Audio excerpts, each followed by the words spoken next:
Much of Leviticus reads like an instruction booklet.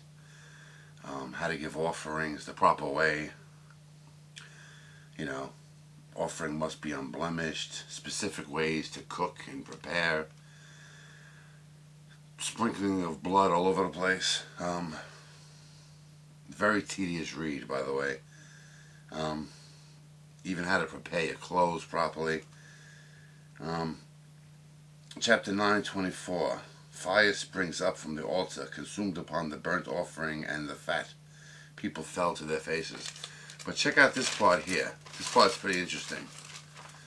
Well, this wasn't really an instruction part. It was more of, an event. Nadib and Abihu, sons of Aaron, they were warned not to, but they did it anyway. Offered strange fire before the Lord. They were killed by fire. But you know what's interesting? What does that mean? Like, there's very specific rules how to approach the altar, like what to do within the tabernacle. And they approached the altar with strange fire. Now, I didn't Google it or look into it, so I'm sure some Christians out there can explain to me what that means. Strange fire. But could God killing them have been payback for what happened at the Mount? When Aaron made the false god and stuff, and he spared the people of God.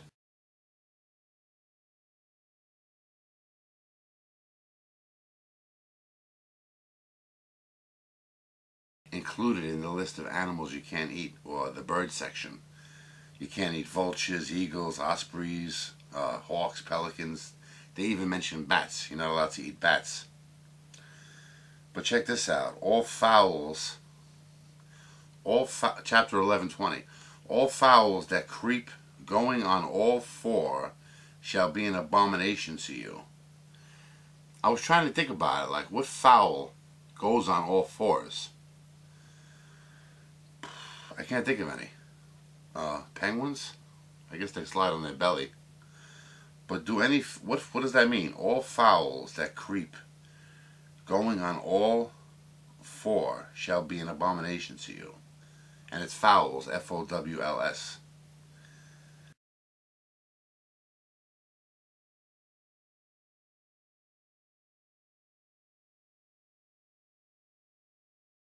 Nostradamus, early on in his life, was an apothecary. Is that the right word? He worked with herbs and stuff. It's like an old-time pharmacist, I guess you could say. He knew about natural healing, medicines and things. But anyway, he was instrumental during the plague. And he was helping the people, teaching them hygiene methods and stuff like that. Now, it's interesting to me because I know he studied the Bible for many years. And if you read Leviticus, parts of it really read like a hygiene manual. It teaches you, if you think somebody's sick, you examine them and you look at the scabs, then you quarantine them for like 7 days, then look upon the wounds or scabs again and see if it changed, and you can identify leprosy from plague, or it's just a cut or a burn or something. Even how to maintain your clothes and cleanliness and stuff. It even says, like, if part of like a diseased meat touches something, you have to clean that something and get rid of the meat and burn it and clean. It's really interesting. But you wonder if Nostradamus got all his ideas from Leviticus. It's very possible. If you read it, you'll see what I'm saying. It speaks of recovering walls, resurfacing walls with fresh plaster. Like if there's disease in the home. Like I said, it's like a real manual, this thing. It even touches on sperm spreading disease. Like if the man's sperm gets on sheets and stuff, you have to wash it and stuff. They call a woman's period her issue. That's interesting. Another note too. In Exodus, the commandments or judgments were mentioned twice. The first time it was pretty short. The second time, when Moses was on the Mount, they were much longer and more detailed. And now in Leviticus, they're repeated again. But now they're really long. It goes on for pages and pages. They're very detailed, very specific. It just shows like that it wasn't like a one-time deal, like these are my laws and that's it. No, he changed them and added things to them. Not really changed them, he added things to them. But this part I didn't like at all. It kind of pissed me off, actually. I think it's 21, chapter 21, 17. if it's just like a whole paragraph that talks about if you're a dwarf, if you have disease, and all these other things, these ailments. If you're like hunched over, you're not allowed to approach the altar of God, like you're unclean or something. I don't know. Just read that part for yourself. Even if you don't read the whole book, just read that part for yourself. 21:17. It just came across real creepy, man.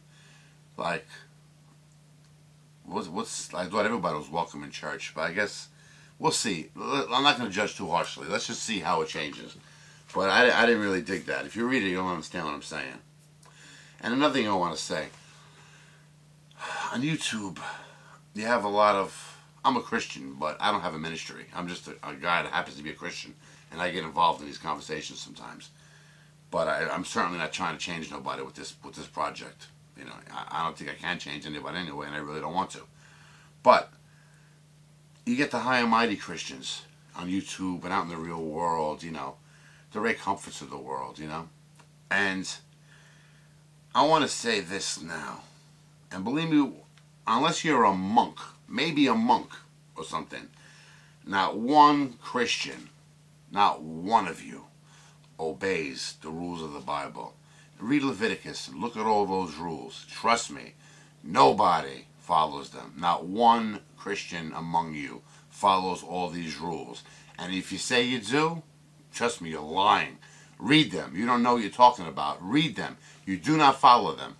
Okay? Anyway, that's pretty much Leviticus. It's a lot of manuals and instructions and some story thrown in there. But that was a tedious book too. So far, Exodus was the most exciting. See you tomorrow.